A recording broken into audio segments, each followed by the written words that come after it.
Hi అండి అందరికీ. నేను ఈరోజు రొయ్యలు చిట్టుముత్యాల కాంబినేషన్లో పులావ్ చేస్తున్నాను. ముందుగా నేను వీటిని క్లీన్ చేసుకొని ఉప్పు పసుపు వేసుకొని 50% ఉడకబెట్టుకున్నాను. దాని తర్వాత మిక్సీ జార్లో ధనియాలు, నువ్వులు, కొబ్బరి, అల్లం వెల్లుల్లి వేసి మెత్తగా వెన్నలాగా నీళ్ళు వేసుకుంటూ గ్రైండ్ చేసుకోవాలి. తర్వాత ఇలాచి, చెక్క, లవంగాలు పౌడర్ చేసి పక్కన పెట్టుకోవాలి. స్టవ్ వెలిగించి వెసల్ పెట్టి అందులో పావు కప్పు నూనె వేసి వేడి చేసుకోవాలి. ఈ నూనె వేడి అయిన తర్వాత ఇందులో మనం పొడి చేసి పెట్టుకున్న గరం మసాలా వేసుకోవాలి.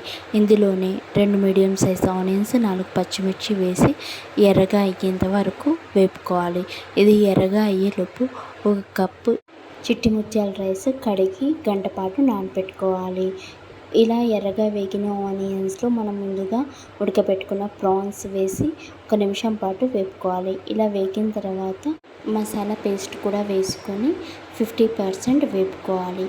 ఇలా వేగిన తర్వాత ఇందులో ఉప్పు, పసుపు, కారం వేసి మంచిగా కలుపుకొని మసాలాలు మాడకుండా కొంచెం నీళ్ళు యాడ్ చేసి మసాలాలలో నుంచి నూనె బయటకు వచ్చేంత వరకు ఎర్రగా వేపుకోవాలి. ఇలా వేగిన తర్వాత మనం నానబెట్టుకున్న బాస్మతి రైస్ వేసి ఒకసారి కలుపుకోవాలి.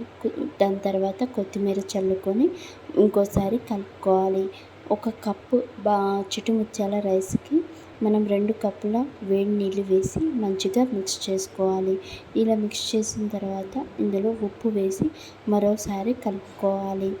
దీన్ని 15 నిమిషాల నుంచి ఒకసారి కలుపుకొని మరో 15 నిమిషాలు దమ్కి వదిలేసేయాలి. ఈ రైతాతో కానీ పప్పుతో కానీ సర్వ్ చేసుకోవాలి.